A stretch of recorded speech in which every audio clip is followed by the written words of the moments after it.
The first television ad aired in 1941 and looked roughly like this for Bulova watches, which I think it's interesting. Usually in advertisements today, the clock's hands are at 10:10 on all clocks, which I feel like would have been set for a standard for like the first commercial ever. But it's not. It's at 12:40 or whatever this is. But today, all clocks 10:10. But that's not true for the first ad, which I think is a little ironical. But this is what the first ad looked like, at least a rough sketch. And it said, America runs on Bulova time, which it aired for 10 seconds, 1941, before a Dodgers and Phillies game. And it was only showed to like 4,000 people.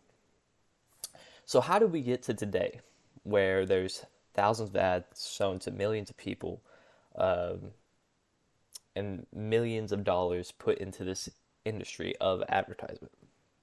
It seems a little crazy. But what the premise of the ad is, it's fundamental. It's simple. They spend a certain number of dollars as initial investment, hoping to gain back that money they put in, plus some from the new exposure that they're putting forth from the ad. Now, this has worked traditionally in the past, but it's hard to quantify how much these ads are returning to the company. And a lot of people just lie, It's there's no way to really measure how well an ad is uh you know producing revenue for the company, because a lot of it is through surveys or psychological effects of what the ad had on you. There's no real easy way to get strict numbers that show that this ad produced this amount of money, this amount of like money revenue for the company. And but what we can do is show that with principles that advertisements over time are doing less. They're doing less. And that's because of two things: the globalization of the companies and the dilution of the ads itself. So for starters, the dilution of, you know, at the very start, the only place you could see ads in like the 1700s was maybe like newspapers. Newspapers or printed articles, and there weren't billboards yet. There weren't any of these things. It was too early for that. But they would have it in newspaper ads and things like that. But over time, as different technologies developed, like the radio, the TV, phone, uh, all these things, there became new outlets to advertise. And with those, each edition of the technology, the eventual addition of the ad, it creates a dilution effect of how effective that ad is truly. Because as you offer more pathways to advertise, the worth of the ad gets lessened because there is a greater number of ads that a person is seeing day to day. So if a person saw one ad a day, that ad has more, like, it's a higher premium. Like if people could pay to only show one ad to a person, they all advertisements a person sees is only for one company, that would be, a very expensive advertisement to achieve.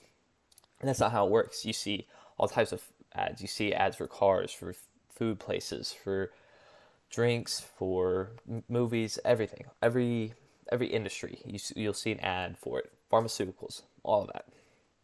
So as we move forward, the dilution keeps occurring. There's a higher dilution of the advertisements, making them worth less. So for the company, they're still spending more money for the initial down payment of the ad, and they're getting less profit from these ads. It's effectively losing the money over time as the ads continue to exist. They're losing their ability to make profit for the company. And then also the globalization of certain brands. how effective is a Coca-Cola or a Walmart or a McDonald's ad? You know, people are not seeing these ads for the first time, and people know about these products. So it's hard to justify how having an ad that's costing you millions of dollars to people that have already seen this ad or maybe have already known about the product for, their whole life. Why that is gaining a company money, because how is showing them an ad, while it may encourage them to think about McDonald's, it probably has no real effect on whether they're going to McDonald's or not. Because with the dilution effect, again, they're seeing Burger King as well. They're seeing McDonald's, they're seeing Wendy's, they're seeing all the burger restaurants. So what's encouraging them to not just rely on their past experiences rather than this new advertisement to try to push them towards it? I think another thing of that is cars. People, I think it's very naive to think that people see a car commercial and just automatically want that car brand. Usually car purchases are purchased because of relationships, and people know, and what kind of cars they've been in, and whether or not a a family member, whatever, has bought a car like that, and they're gonna make a choice based on experiences rather than advertisement. Because again, with the dilution effect, there's not, you'll see a Jeep ad, you'll see a Buick ad, you'll see a Ford ad, you'll see all the ads. So it has no real effect on what you're purchasing. And again, that's hard to quantify. Like, how much money is this ad actually earning? And it's not going to be able to be quantified until one day a company just decides we're not doing ads anymore, and they get rid of all ads, and they see a massive boost in revenue because they're not spending this massive amounts of money for people to create the ads, to launch the ads, to get the ads to the TV company, to get the ads to the phone, Instagram, Facebook, any type of advertisements like that. But they're still getting similar amounts of profit because they have established this long line of reputation, or at least experience with the consumers, that doesn't have to be advertised anymore, because people still know about Coca-Cola, people still know about McDonald's, people still know about Walmart. They're not gonna just automatically forget about it. I'm like, oh, where am I gonna get groceries now?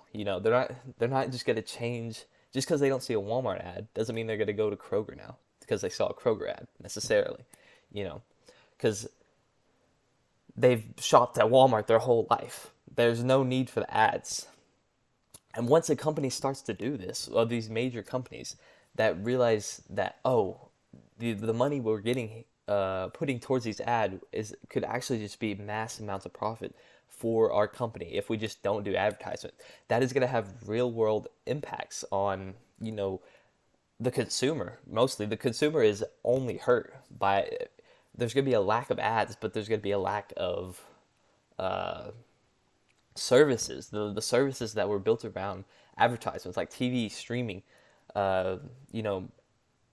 social media apps, YouTube, all these things that are funded in part by advertisements and the insane premiums that people will pay to get their product advertised, is no longer going to be there.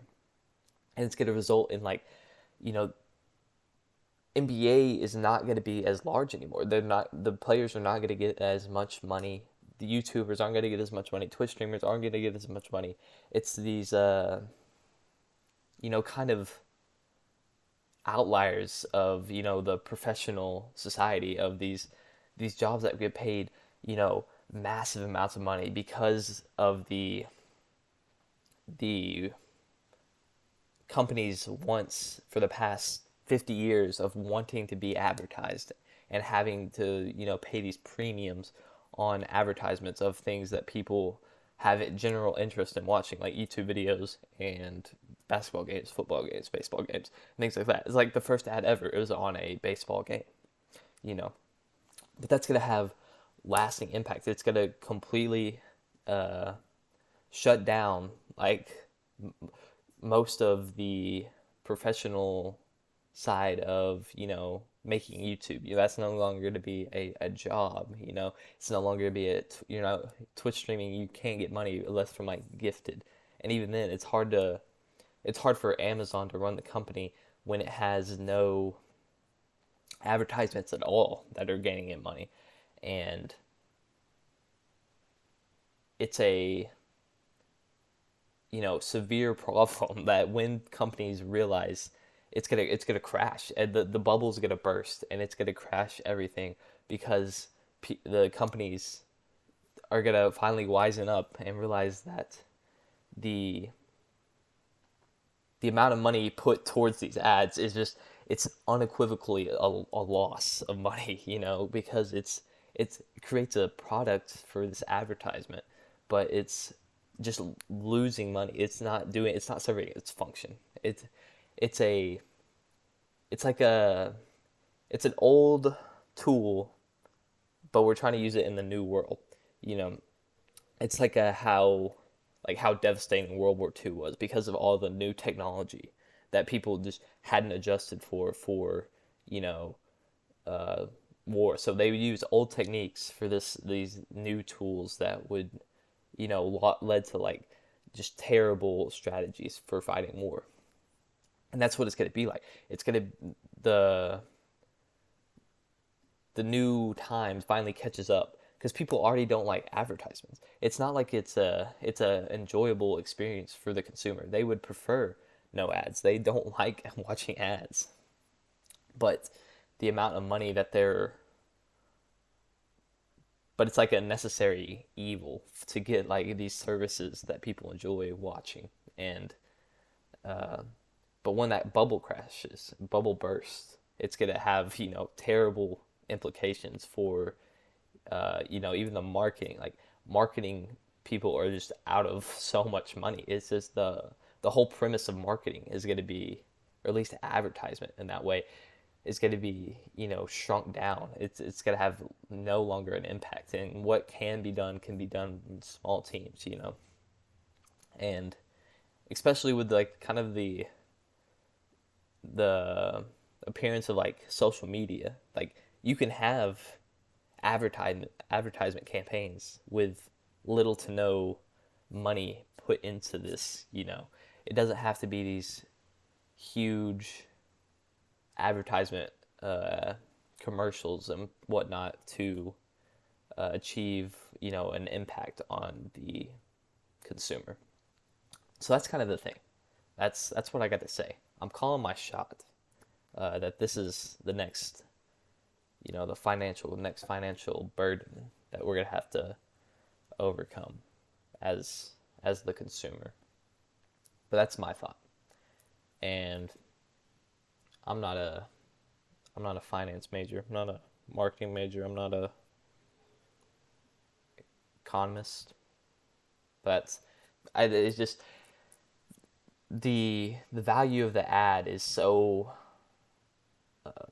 oversaturated right now that it's almost impossible that the bubble just doesn't get popped. You know, that's my take, and maybe it's wrong. And it's probably wrong, but I think that there's no way that the money people are putting in to the advertisements are what they're getting out. I think, and that's ultimately what they need to be doing to, turn a profit for the company. So that's my take. See you in 5 years. It'll probably take more than 5 years, but I do think,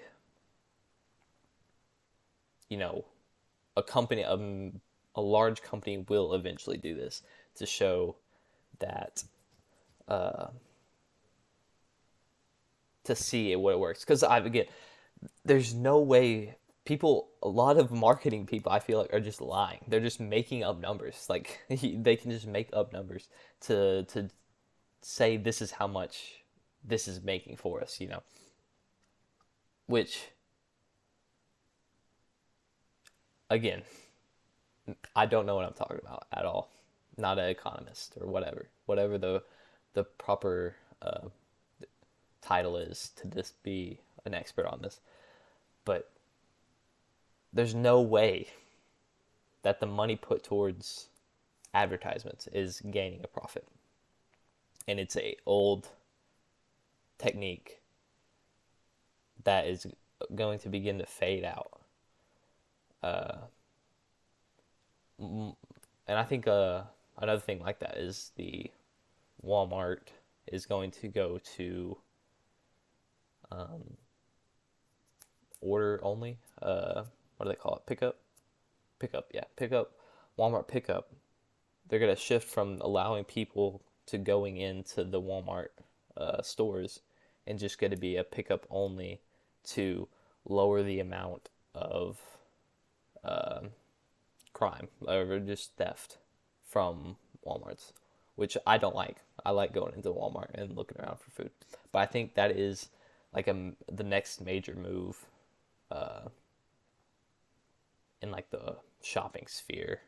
I think Walmart is going to move towards a pickup only to cut down on the theft that is occurring.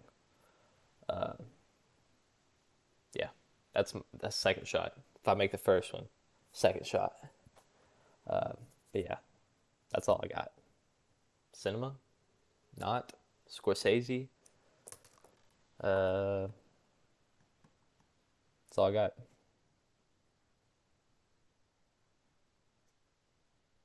So, oh, subscribe. You haven't done it yet. I'm watching.